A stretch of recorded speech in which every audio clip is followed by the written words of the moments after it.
and welcome back to the most amazing channel on the internet. I'm your host Rebecca Felgate, and today we're getting spooky as we talk about the top 10 cursed songs that you shouldn't listen to. Warning, do not listen to these songs. Just don't do it. Don't. Also, I have to say that number 3 and number 1 have shaken me to my very core. I'm scared now. Before we get into this, if you like our content and enjoy this video, please do give us a good thumbs up and share it with a friend. It just makes us happy. Also, if you're not yet subscribed to the most amazing channel, then do it now.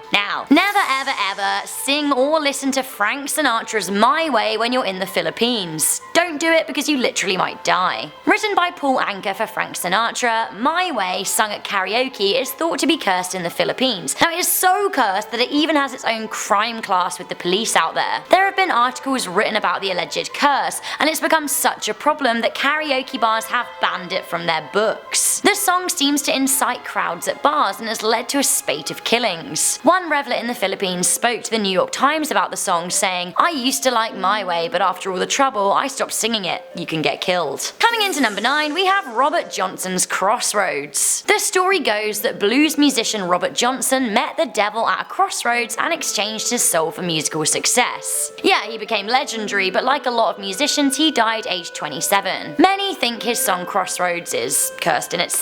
Bands who've covered it, including Leonard Skinner, the Allman Brothers, and Eric Clapton, have suffered losses and personal tragedies. Okay, up next at number 8, we have this spooky robot song that will actually send you mad. It's called I Feel Fantastic. In 2009, a creepy video of a robot singing the words I Feel Fantastic went viral. It's had over 13 million views, and nobody knows what's happening, other than it's totally horrifying. Some people reported feeling weird and vengeful after listening to the song. Some are convinced that it exists to brainwash listeners, for what purposes we don't know, but it can't be good. Unlike a lot of songs on this list, personally I don't think that this song is cursed, but it certainly was a driving force behind one of America's most notorious murderers. This makes some people pretty suspicious of it. Up next we have the Beatles' Helter Skelter. Criminally insane killer Charles Manson was convinced that the Beatles' song Helter Skelter was a prophecy of an apocalyptic race war. Manson was inspired by the song, which he believed was telling him to commit a high-profile mass murder. Fueled by the song and his beliefs that the Beatles were angels, Charles Manson and his cult gang brutally murdered 7 people. Okay, surprisingly up next, we have Barney's I Love You. You might not know this, but the I Love You song from Barney the dinosaur can send you mad. This song has a sick and dark past. Apparently, it is the most overplayed torture song used by the CIA to torment prisoners. Music as a form of torture is a really interesting psychological concept, and apparently it's especially easy with this song. To be honest, I'm not surprised. I knew Barney was evil. Up next, we have Insha G. Utho. This song's curse started with a poet who wrote a sad tale about a man lost in a cold and pointless existence. I feel you, sad man. Later, singer Amanat Ali Khan decided he wanted to turn it into a song. While it was well received, Khan died suddenly a few years later. 4 years to the day after the song's original performance, the original poet behind the song died. Khan's son then became a successful musician and decided to perform the song, but he too passed away suddenly. I don't know, I wouldn't risk it. Coming into number 4, we have Violin Sonata in G minor. 19th century composer Giuseppe Tartini was a classic tortured artist. The devil appeared to him in a dream, where the Italian musician was convinced that he'd sold him his soul. When he woke, he tried to capture an idea, a sound from the dream. He then wrote Violin Sonata in G minor. While he believed that this was the best song he'd ever composed, a lot of orchestral players will not perform it as they consider it to be cursed. At number 3, we have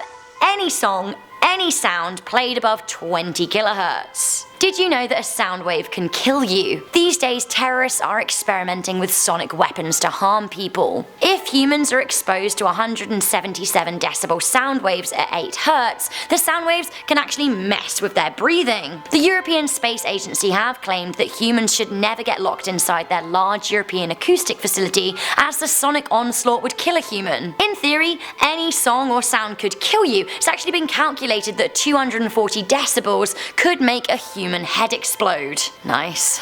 Okay, now with that in mind, back to cursed music, but perhaps it's got something to do with the way the sound's delivered. Never listen to anything from this cursed glass harmonica at number 2. Benjamin Franklin invented this haunting instrument in 1761. Being made of glass, the instrument creates a haunting, piercing sound, a bit like rubbing a wet finger around the edge of a glass. Haunting, sure, but rumours started circulating in the 18th century that the glass instrument was causing both musicians and their listeners to go insane. People started calling the instrument cursed, leading to its disappearance from concert halls. You can listen to it for yourself, but I wouldn't advise it. Finally, at number 1, the most cursed song of all time that has led to hundreds of suicides, we have Gloomy Sunday. Gloomy Sunday was penned in 1933 by a depressed Hungarian named Rez Seres. As he penned the song, Rez was a failing musician whose love had just left him. His sadness clearly translates into the song, which became his first real success in the music industry. Little did he know that he had unleashed a cursed song into the world. Both he and the girl he wrote the song about killed themselves, as did hundreds of other people in the world, mainly in Hungary. People were found dead holding the sheet music for the song, others wrote lyrics in their suicide notes, and one guy even shot himself because he couldn't get the tune out of his head. Billie Holiday covered the song in 1941, causing a fresh spate of suicides. The song was so problematic that the BBC banned it from their airwaves. So guys, that was the top 10 cursed songs that you shouldn't listen to. Have you guys listened to any of these? Do you believe in any of the curses? Let me know in the comments section down below. I for one, I don't know, I think I'm gonna be staying far away from them. I just like happy pumping music that gets me going for the day. So guys, let me know what your favourite song is in the comments section down below. I'm your host Rebecca Felgate. Make sure you give this video a good thumbs up, share it with a friend, and stay subscribed for more most amazing videos. Bye!